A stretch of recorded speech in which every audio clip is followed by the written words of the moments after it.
to introduce our speaker, Dr. Goh Siew Hor.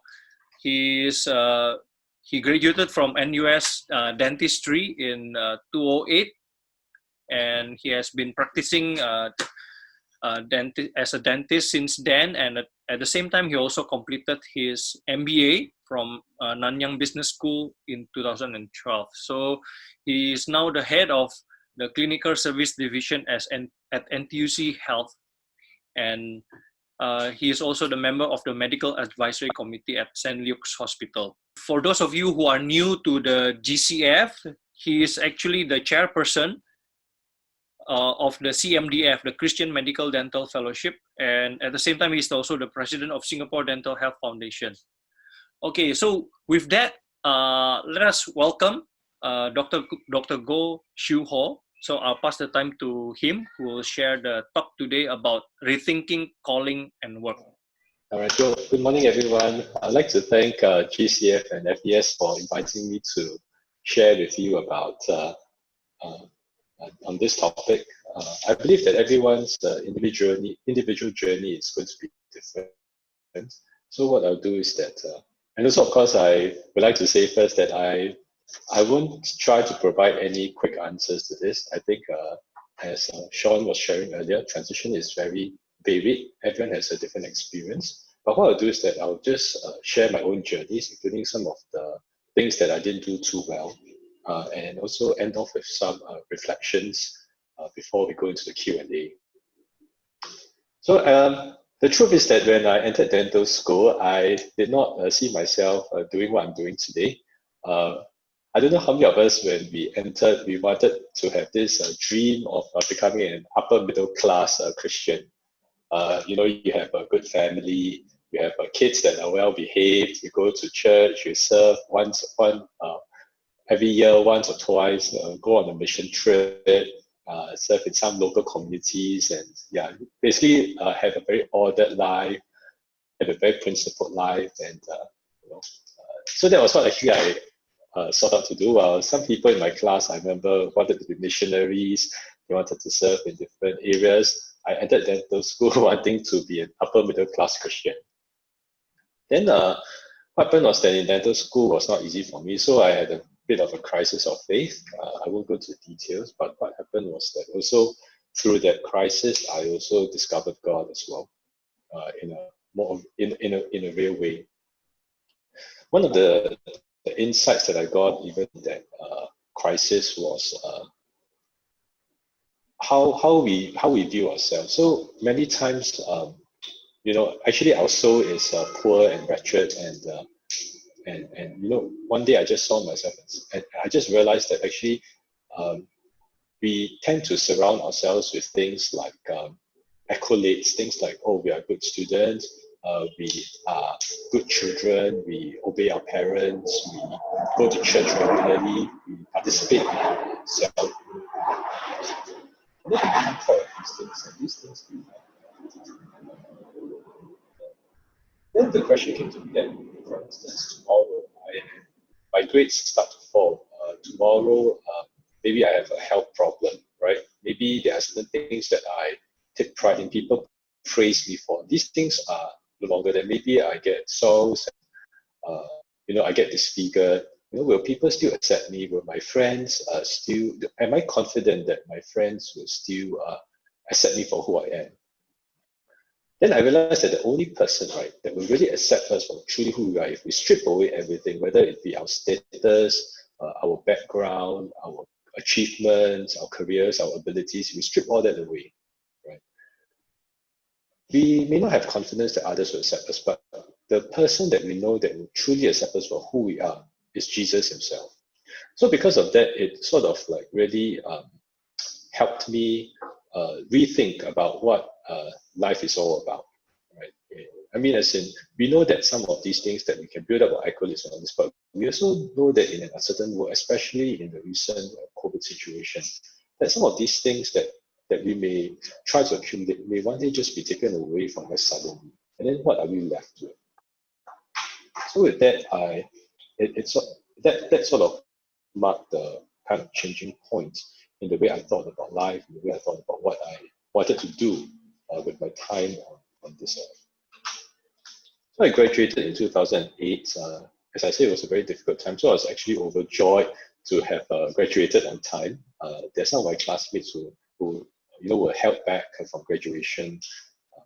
And many people thought that I would be held back from graduation, but surprisingly, I finished all my requirements, and yeah.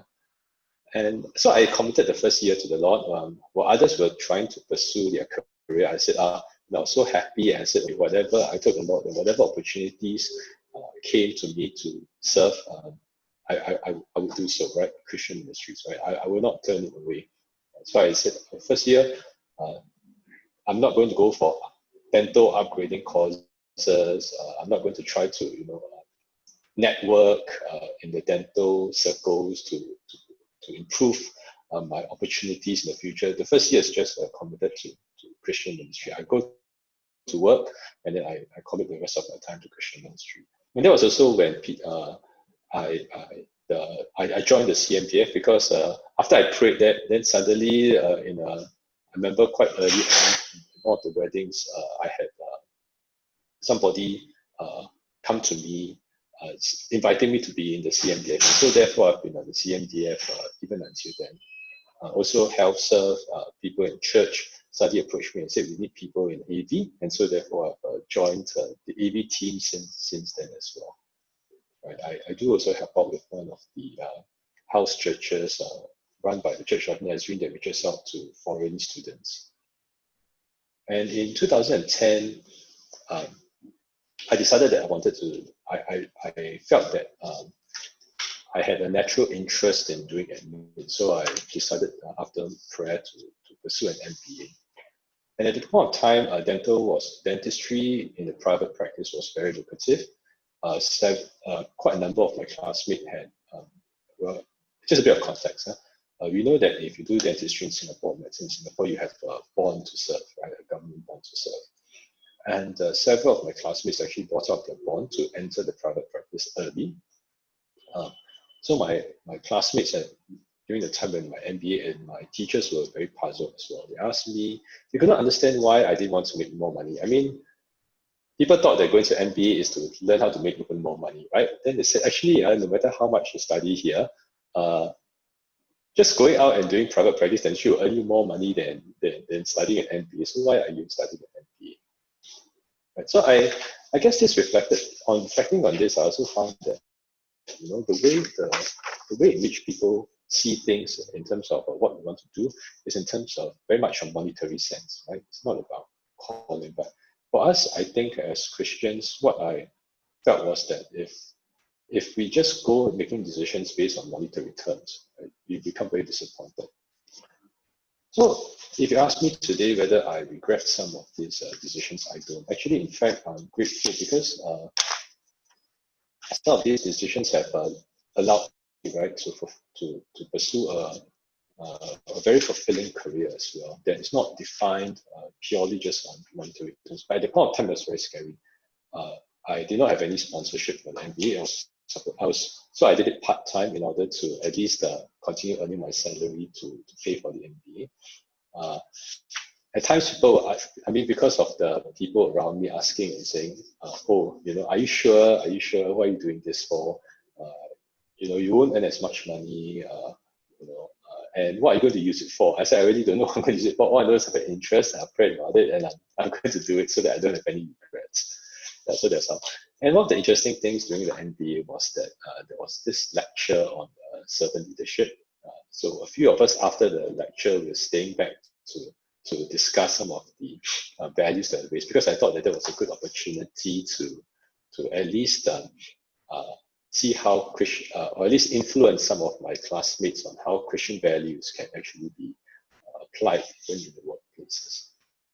And during the conversation, I did mention to one of my classmates that I felt that maybe after my MBA, which would coincide with the end of my government bond period, I would like to do a stint at a Christian NGO in one of the creative access countries. And then after that, so after that we parted ways. In the next few months, he did a different module from me, and I actually didn't think much about what I said that night. Then I think a few months later, we happened to be in the same module. And at the point of time, okay, so creative access countries are countries whereby you cannot share your faith openly. Yeah, so that's what creative access countries are. So what happened was that in one of the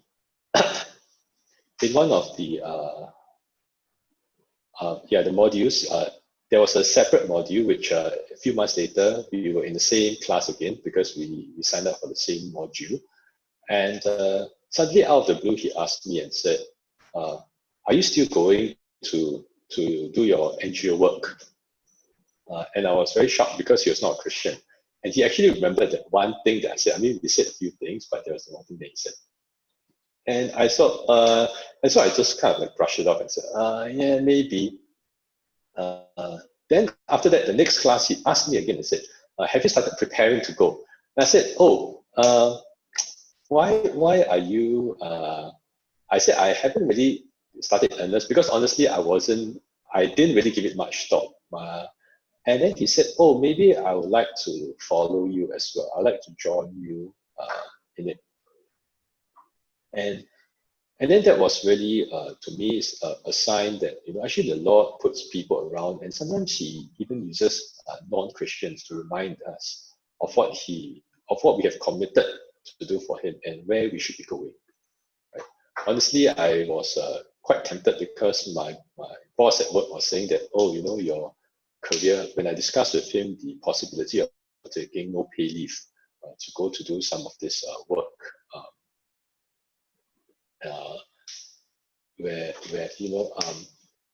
he said that why don't you just put it off for a few more years because you're doing well in your career, and this is an important time in your career where you need to, since you already have a momentum going for you, and the organization is very favorable, looking favorably on your performance. So why don't you put it aside first? And honestly, I was tempted to put it aside, but the fact that a non-Christian after a few months kept pestering me on when I was going, right, really brought me back to say, actually, if I've committed that first fruits to the Lord, right, after I graduate from my MBA, I should do the same, just as how I graduated when I was in 2008. So I made plans.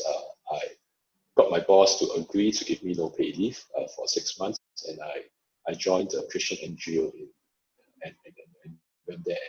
And it was a really good time because it allowed me to once again come back. Because during the MBA time, I was really busy. I was doing part-time MBA. I did admin, clinical work, serving in church, and so that really took its toll on me.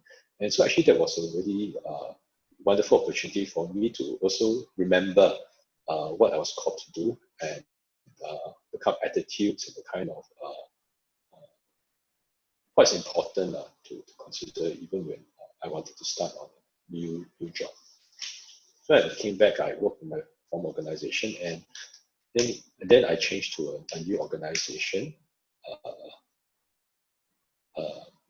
where where I mean, my next job was a very difficult one. There were unfulfilled promises, I felt, and there were at some point the workload just kept increasing. I was head of I was heading 3 departments, and friends were commenting that I was always tired, I was easily distracted. I could not concentrate because I was working weekdays, weekends. Though some of my Christian mentors encouraged me to pray about it and consider whether I wanted, to pray on about it, saying that maybe this is God taking you out of your comfort zone, and maybe there's a certain purpose. So I, in spite of all that, I still ended up deciding to, because I felt that it was really taking a toll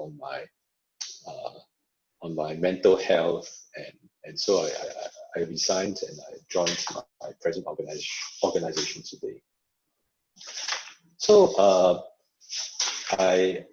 in my present organization, I mean, by the grace of God, I did well. I was quickly given more responsibilities, and even with the clinics, which I started out, also did very well, even within the first few months. So people then came to me and said, maybe, this was what God wanted for you all along, right? Isn't it great? You see, now you have success. And I said, no, actually, that's not true, right?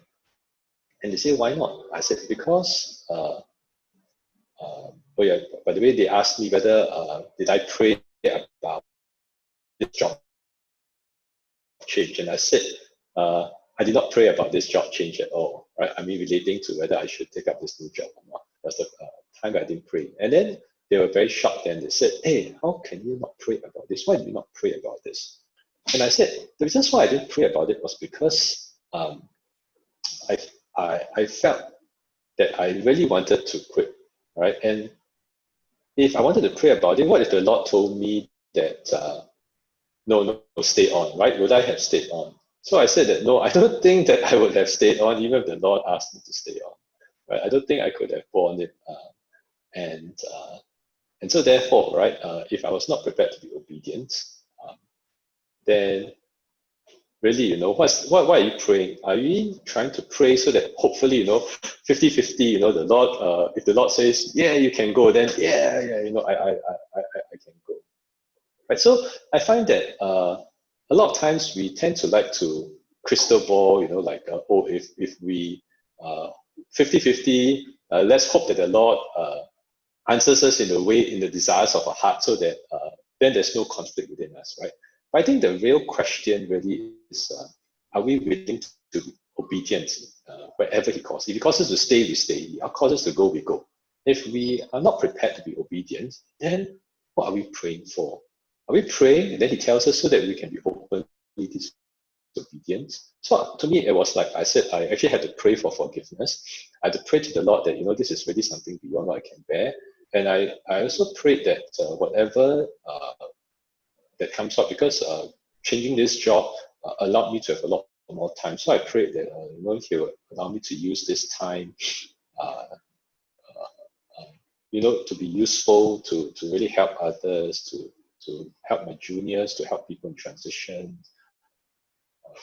and also so basically also to commit a bit more to the ministry, to at least with the time and resources that have been given to me from the new job, to be able to make a difference in His kingdom. Is this ideal? Not really, but I think God is gracious and merciful, and there's a hymn that I really like, which talks about how His grace is greater than all our sin, right? And even in the story of Joseph, we know that even if something is messed up, something that we originally intended not for His purposes, still He can still turn it around for His kingdom's work. So also I think that whether we gain success later on, like for example, people, the original comments that, since you are doing so well in your current job, maybe that's what God intended all along. Well, I think maybe yes, maybe no, but I think what in the Bible is very clear, right? That He desires obedience more than sacrifice, right? And the question is, really, are we willing to be obedient? In this case, I found it too difficult. So I never claim that. I never want to claim that. This was something that really. Oh yeah, it must be God's calling. Yeah, it must be God's calling for me. So I would also encourage all of us, right, that even if we, number one is, of course, if we want to really seek His direction, we need to be prepared to be obedient wherever and in whatever ways we can, even if the decision looks like it's downgrade or even taking us away, right, from our career goals. The question is that if we truly desire His will, His will. And even if we at times fail, which like I do, I think we on one hand we need to repent about it, but we cannot continue beating ourselves over it for long. At some point we need to pick ourselves up and really ask the Lord how He can help us to redeem the situation. And we also need to have confidence and trust that God's grace is greater than all these things. I'm sure that in our long career lives, if we said that we never made a mistake, we actually have, I think it's time for us to really, we have to really seriously reflect, is it true that we never made a mistake? I think it's really about when we make mistakes, how do we come back to God? How do we continue to seek Him, and how do we continue to trust Him and not allow it, right, to distract us from where He wants us to go in the long run. Right? So in closing, I'd like to make just a few comments about calling and work. Right? Look at my notes. Yeah, the first thing is I think we need, all of us are created to have a sense of belonging. And so we either belong to God or the world, there's no in between. So if we do not know our master, right, we do not know Him, our Lord, right, we will automatically start to imbibe the values and identity that the world gives to us. Because we cannot be, we are either citizens of His kingdom, or we identify with the values and traits of this world. Right? We cannot be both. So it's like an empty vessel. If we do not fill ourselves with His word, His calling, His values, then what happens is that the world will then just fill us with whatever they give to us through social media, through interaction with our colleagues, through other things. So I echo what Sean said earlier, that how important it is for community to remind each other, to remind ourselves and each other, to hold each other accountable, to really walking in His kingdom, in the ways of His kingdom, to imbibe this kingdom values, right, that He has called us to be in this world, but not of the world. Right? Is it easy? No. Right? But anything that's of value doesn't come easily. That's what I feel. I think the second thing is also to always remember and be grateful for the price at which we were bought at. Right? We were redeemed at the cost of His one and only Son. So I think this is something which we need to continue to, if we remember the price that we were bought, then there are a lot of things in life, I think, sacrifices that at the end of the day are still worth it. Right? Compared to what He has given to us, this is really nothing. So sometimes it allows us to put in perspective. Just give me a minute.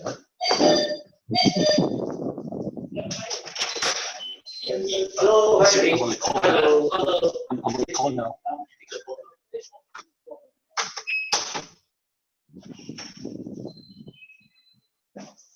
So my election candidates outside my door. So yeah. So I think really we have to be grateful about the price at which we were bought at. And that really helps us to put things in perspective, whether it be giving up, as in even slowing down, or what we see as a promotion opportunity in view of something else that God has called us to do. Right? So, and then as we progress in our careers, I think most of us will at some point progress in our careers. Right? It's not whether we will, but when we do so, never be too big for the small things. For example, when you're junior staff, you bought coffee for your supervisors, your superiors, right? You run the errands, right? But I make it a point also, even as I progress on my career, to always remember to do the small things. So like I still buy, even though I'm the head of department now, I still buy coffee for my staff as well. I do it personally. I still clean my own table, and I don't demand like they serve me. And I also, at the end of every clinical session, I get a point to remember to thank my nurse and my receptionist for the day. So I think it's something which we must never become too big to do even the small things. And finally, even in the whole career, so far in my career, I realized that God is no debtor to any man. Despite me, putting aside time to serve Him, where I am today, I don't think that I have been disadvantaged in any way, even in my own career. Will this happen to everyone? Maybe not. But surely, I think it is not just riches on this earth, but the treasures in heaven that that far outweigh, right? What is what can even be given to us on this earth? If we actually have a perspective of eternity, if our horizon is eternity, I think what we view, things that we view here, we will take it a bit more lightly. Yeah. So I do hope that my short sharing will encourage you to really look to the Lord and trust Him that in any circumstances, He's able to redeem the situation. Whether we make mistakes or we have in mistakes, we repent and He's able to redeem it. In our victories, let's not be too proud, but let's continue to really strive on to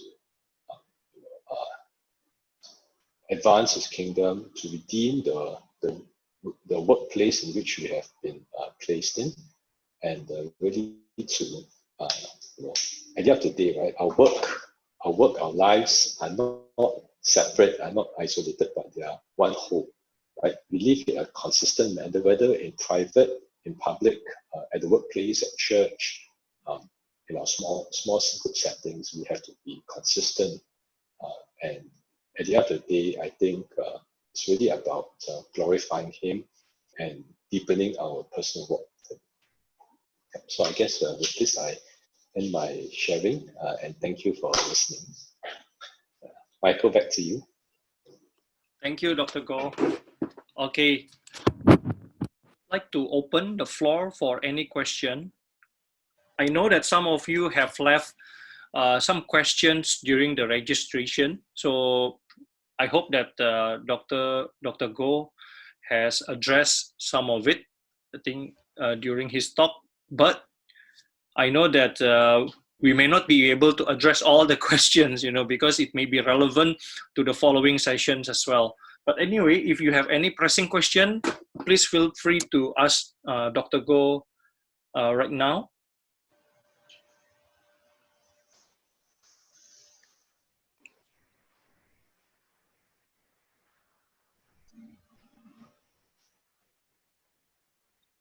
Okay, anyone?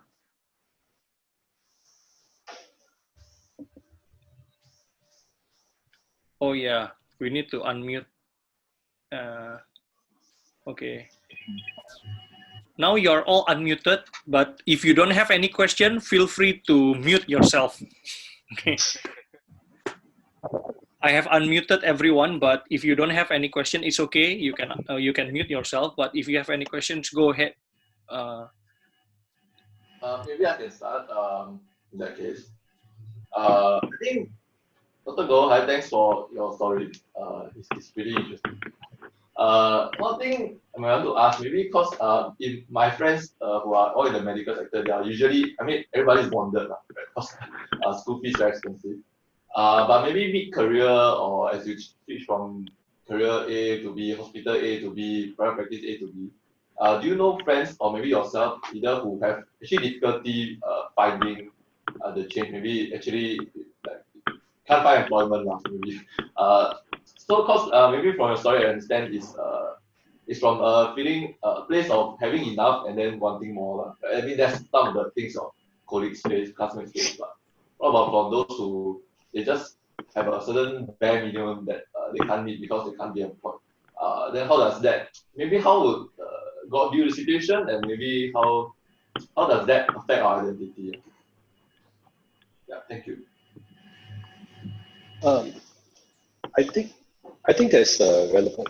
That's a very good question.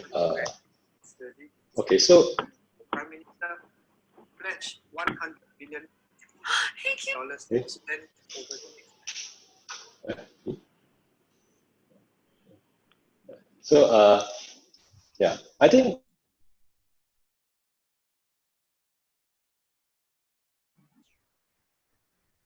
hello, can you hear me? Yeah. Okay. Sorry, I just muted everyone. Go ahead, Dr. Goh. Yeah. Okay, so I was fortunate in my own life that I never had to struggle with a job. In fact, I never even had to apply for jobs. People just approached me. That was the fortunate thing. So I've never had the experience of multiple CVs. what for me, actually, the challenge was which job to accept. I've got headhunters coming to me telling me, just name your price, right? But to me, I found that the reasons why I'm in this company is because I didn't want to. I didn't want I didn't want to join a company that was all about profit making. As a dentist, I felt that I wanted to provide good care, and also wanted it to be affordable to the people that I serve. So that's the reason why I chose to join the company that I am in now. Now, as to people who have difficulty finding jobs, actually even in our industry now, the new joiners have difficulty as well. Some who have studied overseas cannot get jobs. They come back and they have got student loans to pay out, and I know that the job economy as well is it's getting worse. It's deteriorating. So people are finding it harder to get jobs. For this, I would say that honestly, it will definitely be a hard time. I make no. I don't want to belittle this, and I really cannot comment on it because I've never been in such a situation. But what I would encourage those who are in such a situation to do is really to continue praying, and sometimes also some things may not be ideal even if it comes along. But we need to remember, we need to ask ourselves, why are we in that job and how can we make the best out of it? So when I first did admin, it was not an ideal job. Initially, so when I first joined admin, I was made to take minutes. My main job was to take minutes. And I thought to myself, you're getting a doctor to take minutes, right? And I basically bought coffee, took minutes for meetings, people talk, I typed the minutes, I tried to coordinate everyone's calendar. So I was like a high-class secretary, right, at the Ministry of Health.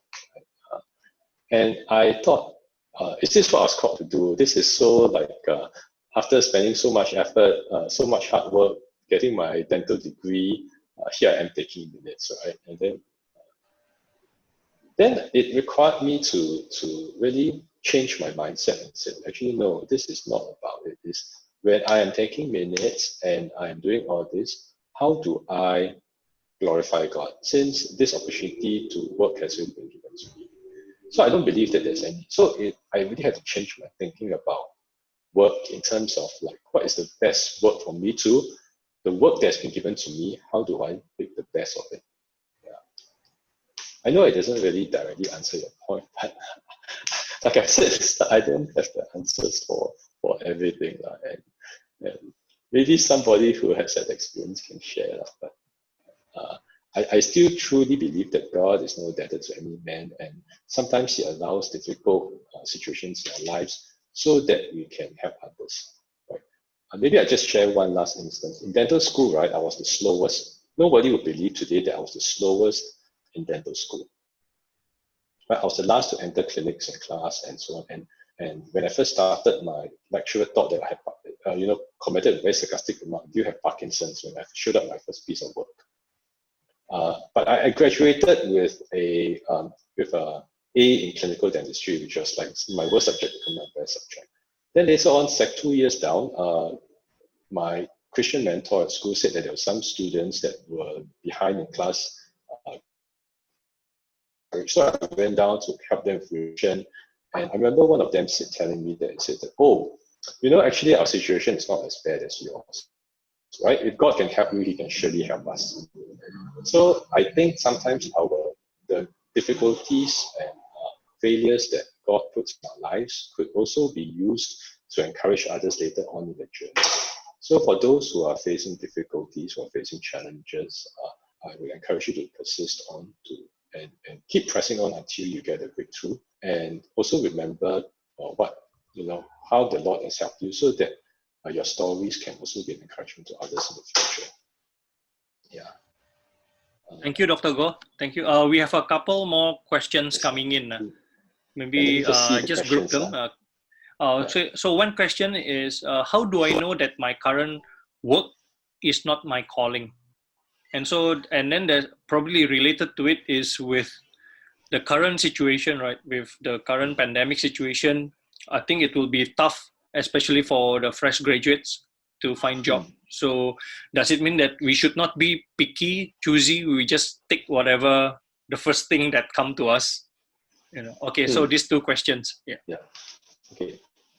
So in terms of whether how do I know whether this job is for me or not, right? I take a slightly different. Okay, so there are a few different views on this, but I take my view on this job thing is that um, we are called to follow Jesus, and if we follow Jesus wherever we go, we are in the right place because we believe that He guides us, He will lead us to where He wants us to be. If we are not with Him, no matter where we go, it is not good. It is still not a safe place. The difference is whether He is with us and whether we are walking with Him. Right. So I believe the emphasis really, the interesting thing about emphasis is whether I think to me the emphasis is whether we are having an active walk with the Lord. If we are, whatever doors that are not right, He will close. Wherever He wants to lead us, He will guide us. As long as we are open to His leading, right? So it's not about job A is actually where He wants me to go. I must somehow land up in job A. If I land up in job B, then that is the wrong job. I don't believe so. I believe it's more of if He truly wants us to be there, right? And we walk with Him, we humble ourselves before Him, we seek Him and we desire Him, right? No matter how we land up in job A where He wants us to be, right? It's not about deciphering whether it's job A or job B. Rather, it is about, am I walking close to the Lord? I think that's how we determine, and all these things really is more in retrospect. You can see how the Lord leads us, even as we submit and commit our lives to Him. Yeah, that is. I mean, it may sound counterintuitive now, but you think about it, right? The Lord leads us in all things in our life, not just our work, also, but in our personal relationships as well. Which are good relationships to keep? What are the relationships that we connect so that we can share our lives with others? So that's my view. On the second part, what's the second part of my goal? It's about the current situation, because it's tough to find job. Whether we just take whatever comes our the way. pragmatic part of me would say that we need to first decide what kind of what's the purpose of work for us, right? So some people tell me maybe it's tent making, right? I need to make a living. I need to do, and I need to I need to sort of like feed my family, right? So I need a job, right? So is it right for me to take any job that comes my way? I think we need to evaluate if it's to feed our family, then it is important for us to feed our family. Does the job entail doing something that's unethical, right? If it's encompassing something that's doing unethical, then maybe we should reconsider, right? I mean, we don't want to do something at a cost or a spiritual cost to other things. But we also need to ask ourselves, am I not taking this job because I feel that it is beneath my capability, or it doesn't look good, or it's or something which I feel is too I'm overqualified for it. Right? Then, so these are the things that we need to answer to ourselves. Why are we taking this job, and what are the things that may be preventing us from taking this job? Right? Is it due to our own pride? Is it due to our own ego? Right? Like this is really something that's not to my liking. Right? But actually, in terms of Christian life, a lot of things are not to our liking, honestly. Right? But we still carry on because we have responsibility. Now that's also being part of growing up also, right? And then even as we grow through that, even as we contribute to it as with how to do our best to try to redeem that, then I think later on in life, better jobs will open up for you, right? So I really think it's about looking at what's before us and asking us what are the reasons for us to take, and what are the reasons for preventing us to take, and then really committing it and putting it and saying, Lord, is this due to my pride, or is this something you want to call me for a season to do? So it does not mean that that's the job that we'll be taking forever, right? But if that is the thing that the Lord has presented to us as an opportunity, then we ask ourselves, if this has been a job that's been offered to me, then I think is it from the Lord, right? Since it meets some of my daily requirements and my need to feed myself, right? So is it from the Lord, right? If you didn't commit to anything unethical, right? Is there any other thing before, right? And if without my pride and all this, right? If I submit it to the Lord, can I do a good job? If I can do a good job, then I think I should take the job. I mean, that's my personal view. Okay. Thank you. And probably due to the time limit, maybe we will just try to answer a couple more.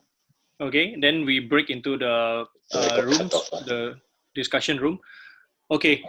So one probably related to the previous question, maybe how to draw the line. I think especially for people who work in the health industry, with a lot of overtime, how to draw the line, like between being committed in the workplace, but at the same time is balancing our other commitments, commitments to our family, commitments to our church, and so on. That's one. And the other one would be how to differentiate between calling and dream. Whether it is a calling or it's just a daydreaming. Yeah. So I think these last two questions before we break into the rooms. Yeah. So because it's a bit patchy, so. Okay. Okay. So the first one is about the OT. I think one question from Christina is about the overtime, like how to draw the line between being committed to your work and then also being balancing with other commitments like family and church. That's the first one, and then the second one is about work and calling and dream. Yeah. Yeah. Okay. So I think that it's very difficult, especially in the medical line, to sometimes withdraw, especially some of the HOs and all this. I see that they work such long hours, and that's part of the job requirement.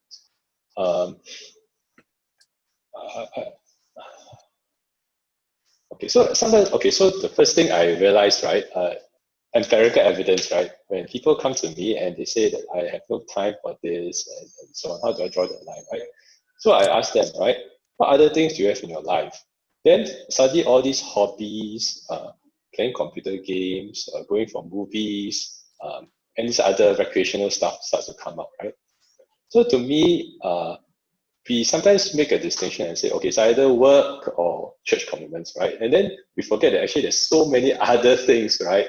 And I say, okay, if we really want to talk about the balance, right, we have to put everything on the table. And then we ask ourselves to prioritize, right? Which are the things? I mean, if let's say, like for example, a Christian doctor, right? His job is saving lives, and if he doesn't care for those in the ward, then who else is going to care for them, right? So it's kind of important.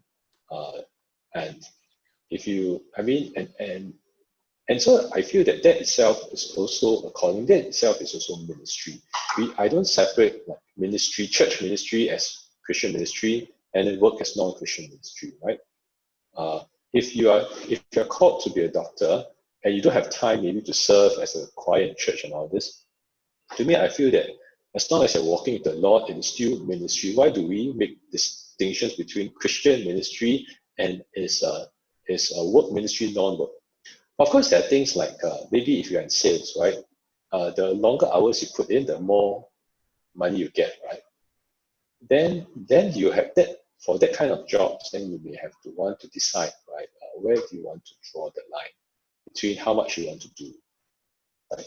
And this is something which everyone will be committed differently. There's no quick answer to this. It's really about when you pray and the Lord convicts you, right, of how much you need to do.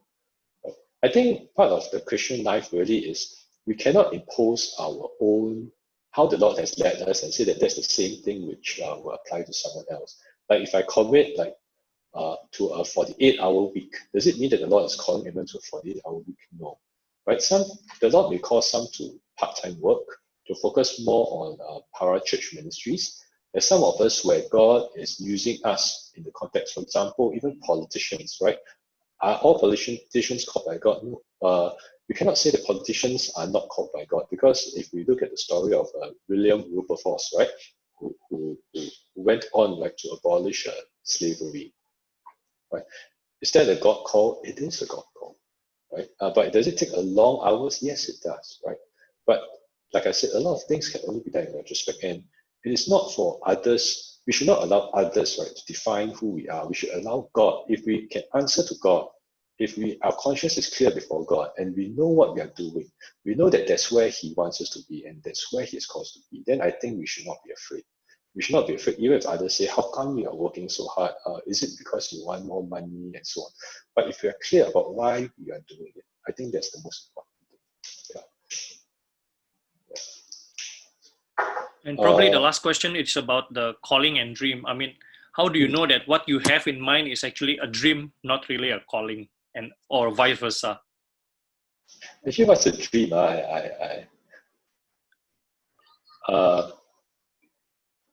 Like a fantasy, probably like a fantasy. As in, what we're working towards, is it? Yeah, especially if both are altruistic purpose, Sorry?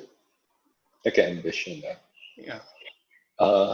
So I think sometimes it's very hard to separate how many percent is our personal ambition and how many percent is really fulfilling. So this is something that I personally also struggle with as well. Like for example, my boss comes to me and say, I want you to take on a new responsibility, right? Now, this will lead to promotion. Is this something which God allowing me to steward this and say maybe with greater influence I will be able to reach out to more areas? Or is this personal ambition where I say, this gives me an opportunity to even climb even faster, right? But you know that our heart is extremely deceitful, and sometimes the most dangerous thing is that we rationalize everything away. Right? There are two extremes, I feel. One is we rationalize and think, this is, I'm making more money so I can give to missions, right? So actually, it's not me as I'm giving to missions. Actually, no, the truth is that we just want to make more money, right? Rationalizing away that thing. Then the other extreme is we over spiritualize everything. All these things are bad. It's the devil wanting me to be sucked in. No, I will never be sucked in. I will never accept any promotion, right? I just want to. We should all be called to Christian ministry. Then who is going to do the marketplace ministry, right? We don't want to have the tension. So life truthfully is lived in a tension, right? And the honest thing is that our own personal ambitions will sometimes get in the way, right? But I feel that the whole Christian journey of sanctification is how do we, with time, decrease that so that He increases. Nobody can fully say that today I have totally zero ambition, right? But I think it's more of as we grow and we begin to see some things like when I was younger, I thought promotion was very important. Today, I really don't really think promotion is very important. To me, doing what I feel is meaningful is important. And this did not come because a sudden revelation, but I think with time, God changes our hearts. As we grow in Him, He changes our values bit by bit, right? And that's why we are on this earth where He continues molding us. So what could start off as a dream to us, right, can over time, right, evolve to something that He can use for His purposes. Right? So I don't think, because I think sometimes we get so stuck, right, that we can't make a decision. Oh no, our personal ambition. Will this go away? No, it will not, because changing the heart takes time, right? God is changing our hearts bit by bit, molding, surfacing things that do not please Him and doing. So if my heart is not right, does it mean that now I don't take any job and wait until my heart is right?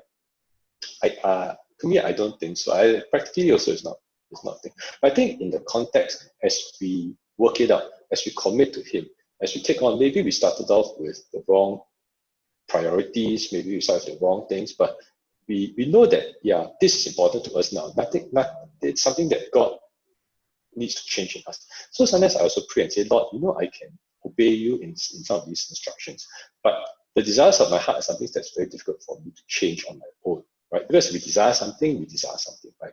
We can try to hide that desire, we can try to suppress the desire, but the desire is still there.